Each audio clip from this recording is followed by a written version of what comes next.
Most people believe their emotions control them. They say things like, "I couldn't help it. That's just how I am. I was emotional." But what if that belief is the real prison? What if emotions are not commands, but signals? And what if mastering your emotions is not about suppression, but understanding? This audiobook is not about becoming cold. It's about becoming free. Free from unnecessary suffering. Free from emotional reactions that steal your peace. Free from being controlled by moods, thoughts, and impulses.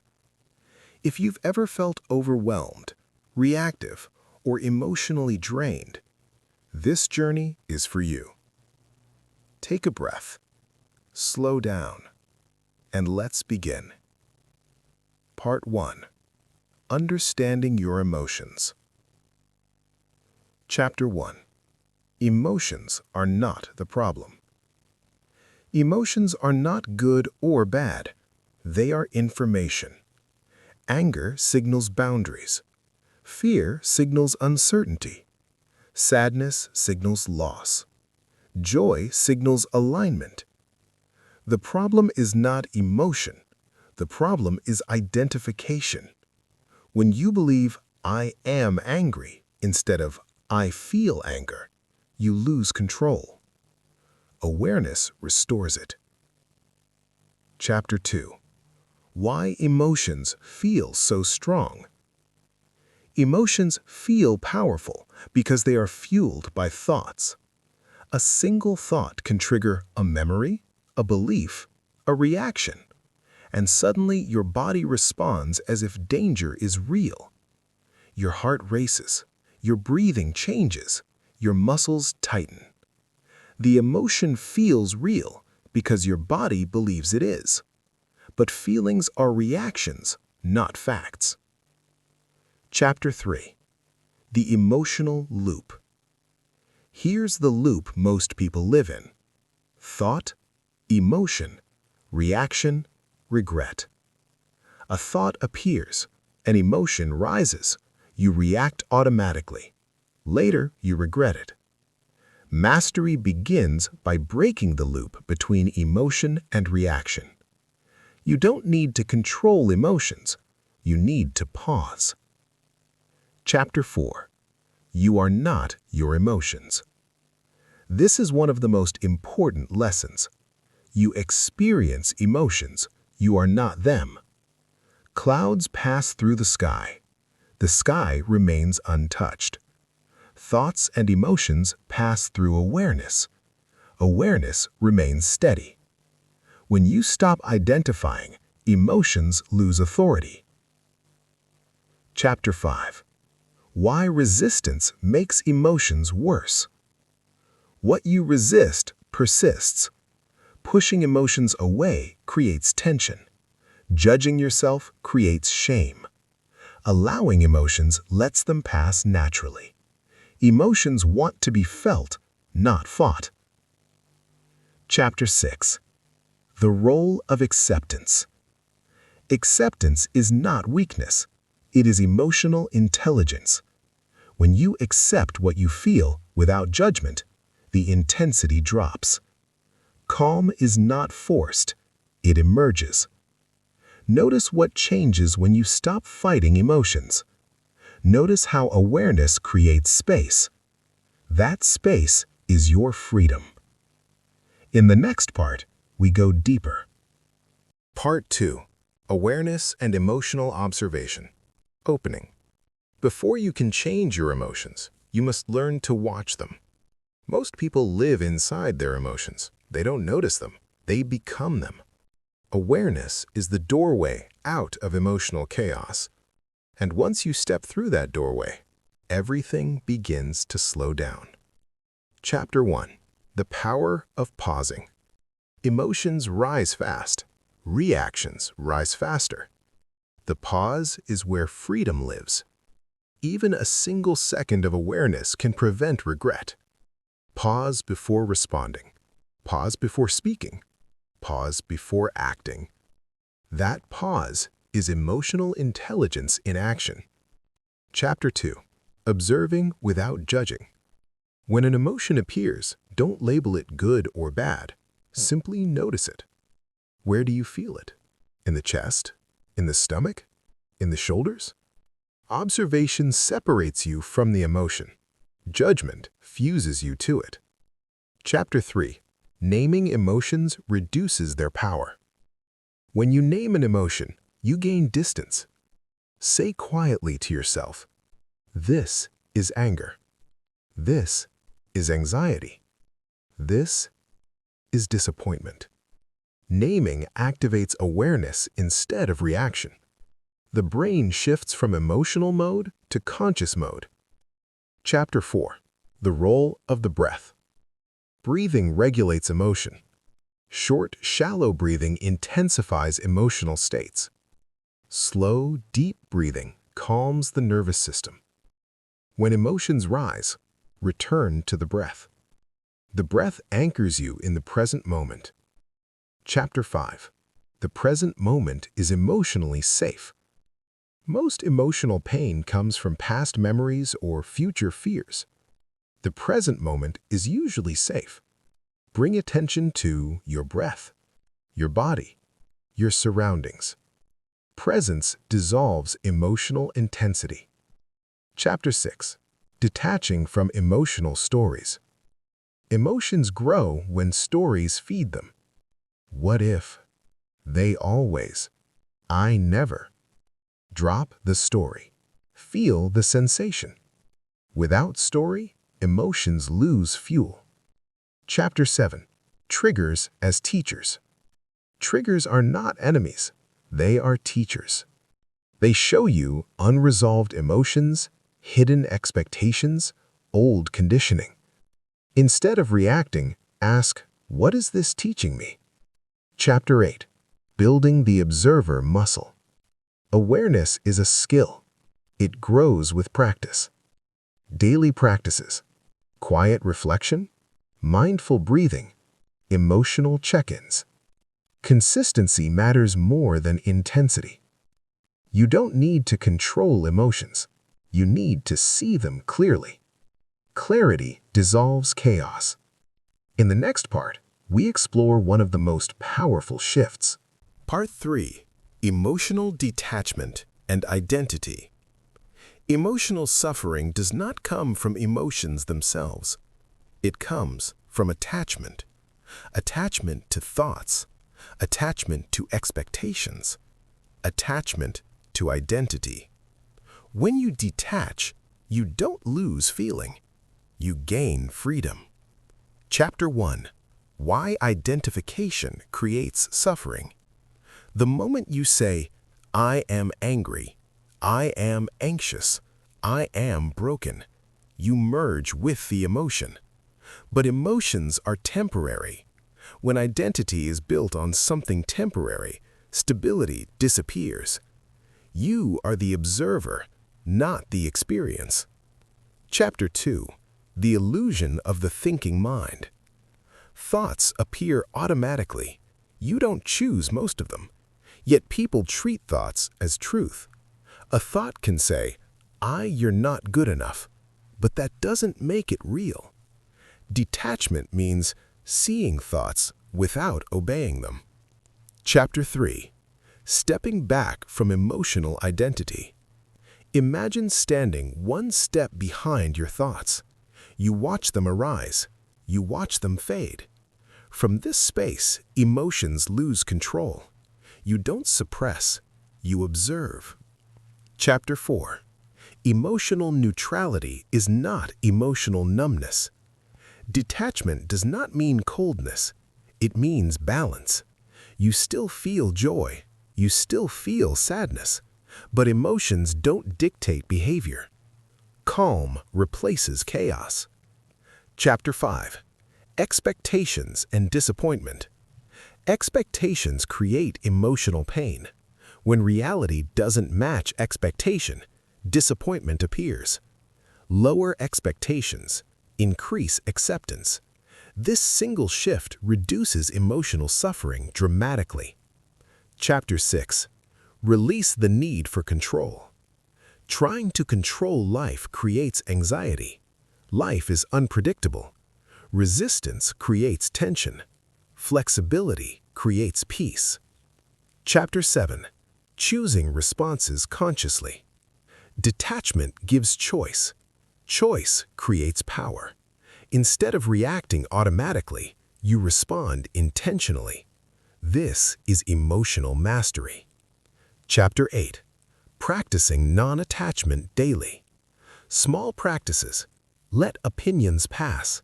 Let emotions rise and fall. Let outcomes unfold. Non-attachment creates calm strength. You are not your thoughts. You are not your emotions. You are the awareness that notices them. In the next part, we move into practical emotional management. Anger, fear, anxiety, overthinking.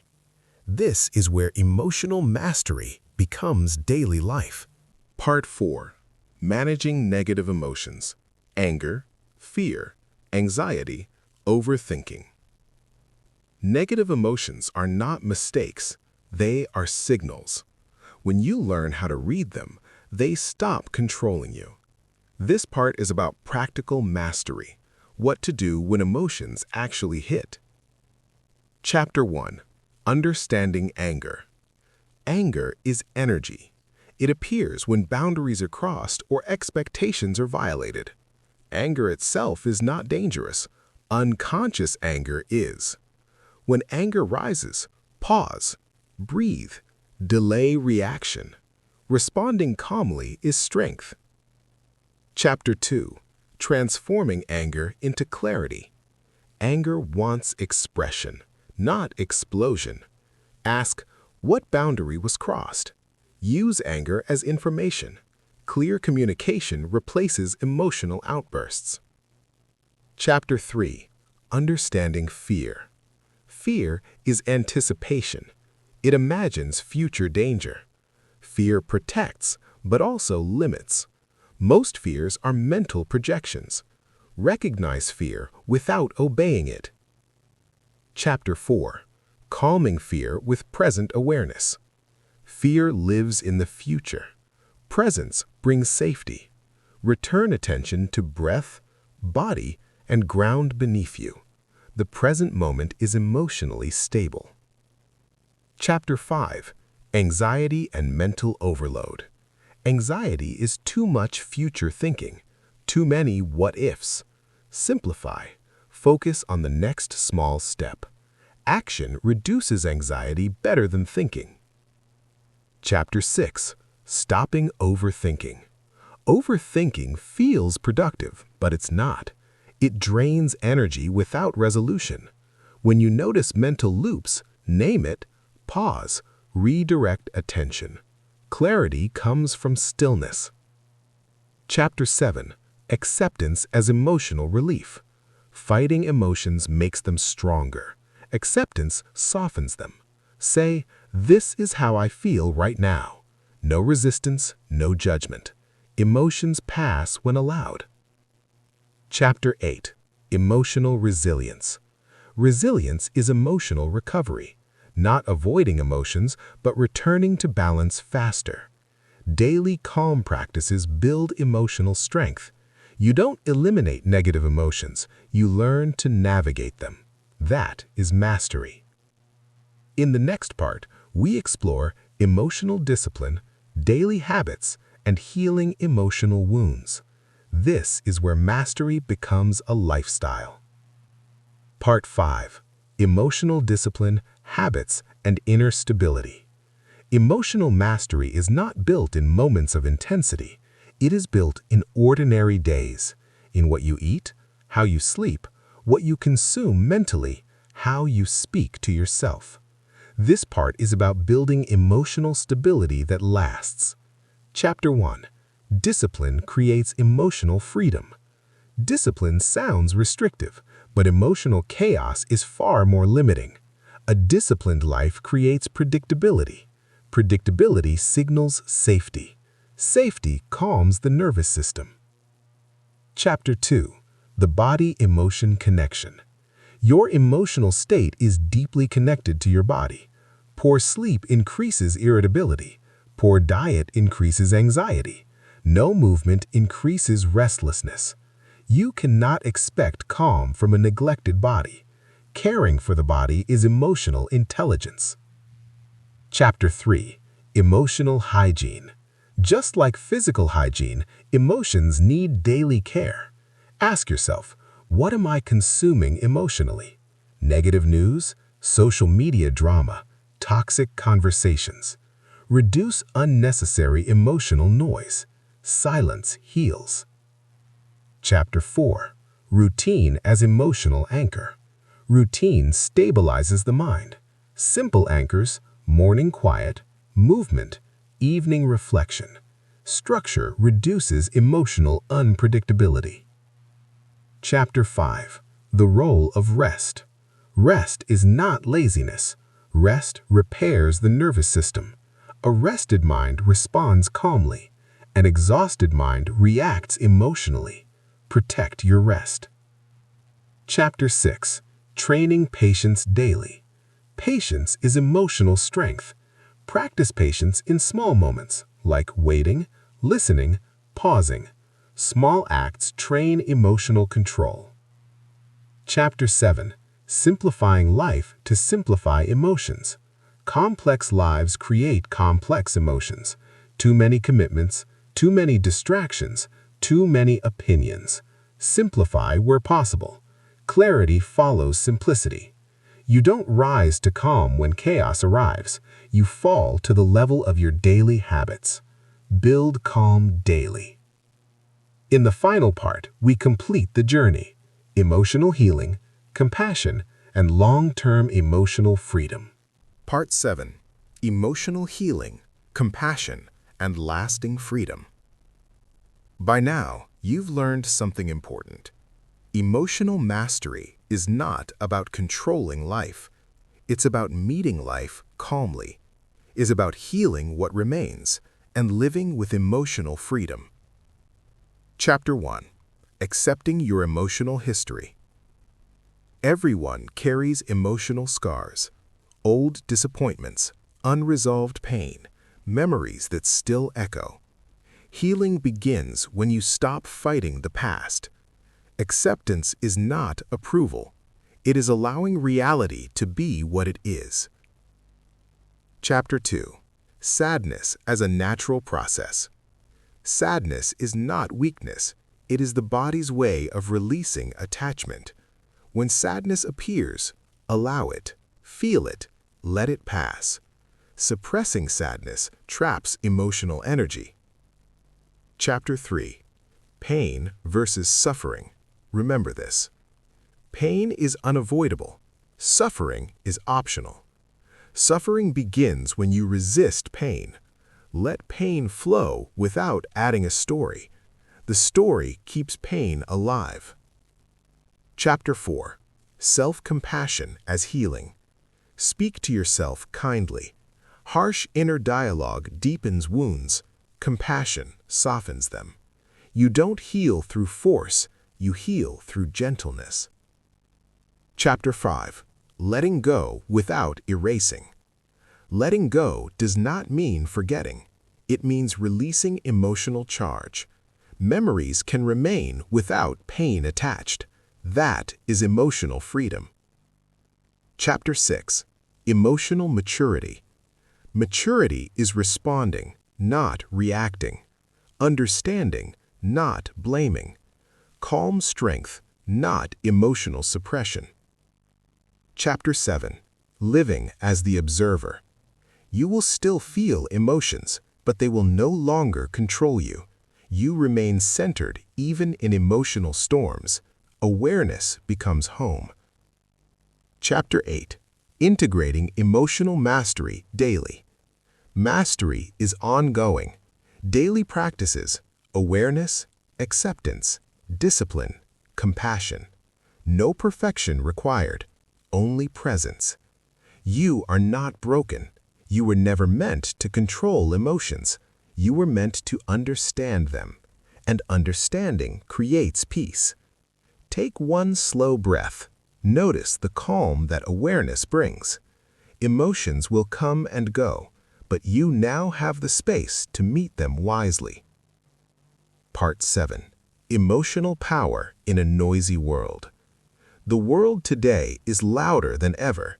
Notifications, opinions, comparisons, pressure.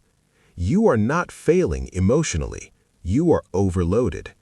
This part is about mastering emotions in the real world, not in isolation, but in noise. Chapter 1. Why Modern Life Drains Emotional Energy. Your brain was not designed for constant stimulation. Every notification demands attention. Every comparison creates self-doubt. Emotional exhaustion is not weakness, it is overload. Recognizing this restores self-respect. Chapter 2. Stop taking everything personally.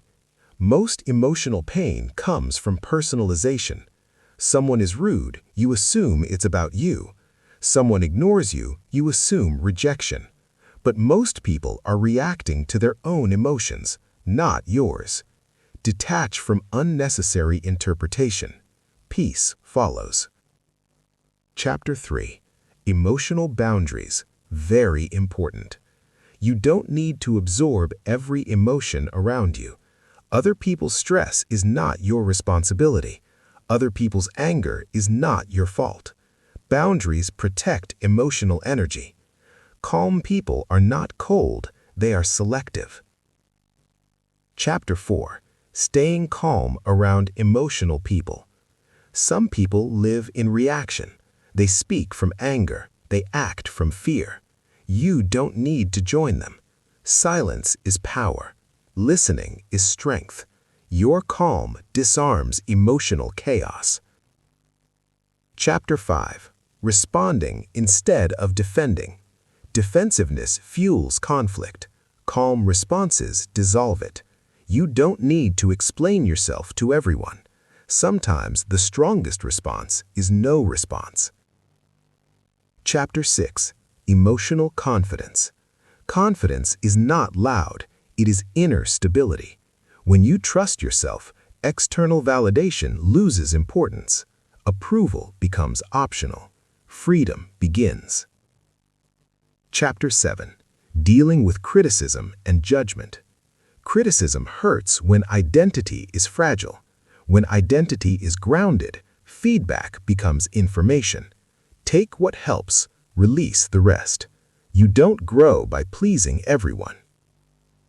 Chapter 8. Comparison is emotional poison. Comparison creates dissatisfaction. There will always be someone richer, someone ahead, someone admired. Focus inward. Progress beats comparison. Chapter 9. Emotional Power is Quiet. Real emotional power doesn't rush, doesn't argue, doesn't chase validation. It observes, it chooses, it remains steady. You don't need to escape the world. You need to stay centered within it. Calm is not withdrawal. Calm is mastery. As life gets louder, your calm becomes rarer, and what is rare is powerful.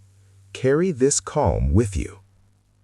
If this audiobook gave you clarity, if it helped you feel calmer, stronger, or more in control, don't let this be the end. Subscribe to the channel for more powerful audiobooks on mindset, emotions, and inner strength. Like this video so it reaches others who need peace in a noisy world. Remember, mastering your emotions is mastering your life. Thank you for listening.